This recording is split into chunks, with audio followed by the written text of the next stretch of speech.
This is the reverse infinity ladder. Every balisong flipper should aspire to have this trick down. It's fun, flashy, opens up a ton of combo options, and it's great for building up finger strength. Now this is definitely not a beginner trick. However, I would consider ladders to be a fundamental trick to learn, and I believe every balisong flipper should be able to do the regular and as well as the reverse infinity ladders. While I wouldn't necessarily recommend this to be one of the first balisong tricks you learn, I don't think you should put them off, and I think you can get started pretty early on it. I wouldn't say that the reverse infinity ladder is more difficult than the regular one, so you could really start with either. Now real quick, I tried to tune my Vulp and the handle's binding, so that should work better. Now for the breakdown of the trick. So I would really consider the trick just to be this part. I'll show you different ways to get in and out of it, but I think it's best to start by getting this movement down before you work into getting in and out of the trick. Now, while you don't have to learn any other specific tricks first, learning the reverse shortstop can be very helpful. That's actually how I unlocked the reverse ladder, because that reverse shortstop movement, essentially you're just repeating that part to do the rev ladder. And that can help build up the strength to get into this trick. And that could be a good way to practice how to get into the rev ladder. But for right now, let's just focus on the ladder movement itself. Okay, so you can do the ladder either on the safe handle or the bite handle. However, the bite handle would be a lot more risky, so let's just practice it on the safe handle. To start this trick, you're just gonna hold the balisong between your fingers, and you're gonna take your middle finger, rest it on the inside of the channel, and put your ring finger on the outside. You can also do this trick this way. It doesn't really change a lot for the trick itself, but more so how you would get in and out of the trick. For right now, we're just gonna learn it this way, where the channel is facing towards you. When you do this trick, you are gonna use some of that arm and hand movement to get it going, but first you have to know what to do with your fingers. And it's gonna be really hard to move the balisong, and it's gonna be awkward and clunky, but you're gonna kinda have to just kinda take it in parts, and then you can link it together and add the hand movement. Okay, now for the actual steps themselves. So you're gonna start by holding the safe handle between your index and thumb, and then add in your middle finger on the channel, and then the ring finger on the opposite side. Now the first step, you're gonna swing your hand, and you're going to let go with your index and lift. You're gonna be both pushing out with your middle finger and up towards yourself with your ring finger. And this is going to take a lot of finger strength and may be really awkward if you don't really do any of these movements, but it's a great trick to learn to build up that strength. You can kind of swing the balisong towards you and push up, and it's gonna kind of go over like that. Now when you do that, you're going to add your thumb in right about here to help kind of guide it over, while simultaneously, as you can see, removing your ring finger, like that. So how that is gonna look is like that.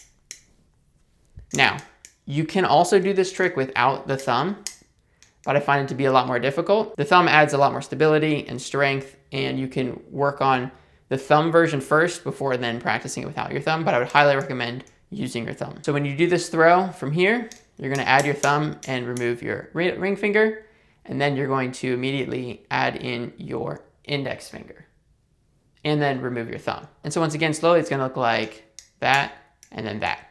Now notice when you're in this position, you can then bring your ring finger around and then rest it on the back of the balisong. And if you notice, you are now in the starting position once again. And so then you can repeat that. So basically, you're just gonna repeat that. But there's a couple of tips that will help you to get that down. Now the first tip for getting the reverse ladder down smooth, and I did mention this a little bit earlier, but it's going to be your hand movement. Now if I try to do the rev ladder without moving my hand at all, it is really difficult. Now it may not look like I'm moving my hand that much when doing the trick, but just the slight movement helps a lot. When you're first starting this out, I would recommend, like I mentioned, like starting by swinging it back and then forward to get it over. And when you're practicing it, you can really feel free to, and while you're practicing it, feel free to really emphasize that circular movement. And then as you get more confident and comfortable, you can minimize the movement so it keeps the trick more controlled. Now another tip when you're practicing this is I wouldn't think about trying to do the full movement at first. Just focus on swinging it over and then getting your fingers over the back and then over, kind of like that. So you can just get one swing down and then do the other setup. And then as you practice that more and you get really comfortable with that initial swing, you'll also notice that your fingers are able to reset just a little bit faster each time until you can do the trick at full speed. Now the last thing, which is very important, and as well, all three of these tips do apply to the regular ladder, but what's really important is how hard you grip the handles. And that's because you'll probably find as you do this trick, your fingers will climb up the handles, which is okay because that can lead to some really cool combinations. However, if you do it that way, you won't be able to do it infinitely. And so the way that you can fix that is by adjusting your grip into grabbing a little bit looser. But to be more specific, I tend to think about I let the handle just slip through my fingers towards like this part of the movement. So as opposed to just overall gripping it looser, I find that I grip it normally up here, and then as it's coming down in this portion of the movement, I hold the balisong looser between these two fingers, so as it's going through, it can kind of fall through my fingers. So that's something to be aware of and you're gonna have to experiment with. But I would also recommend you kind of just get that ladder motion down smoothly first, and then if you find your fingers climbing up the handles, then you can grip it just a little bit looser and play around with the timing. Because most likely in the beginning, you're gonna struggle with not gripping it tight enough and it's gonna fly out of your hands. So after the slow-mo, I'll show you some ways to get in and out of the trick.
Now, if you did choose to learn the reverse ladder before learning the reverse shortstop, then you're definitely going to learn that one next because it's a great finisher for the rev ladder. And if you want to see the rev ladder in context, I have a playlist here where I've used it in some clips. Thanks for watching.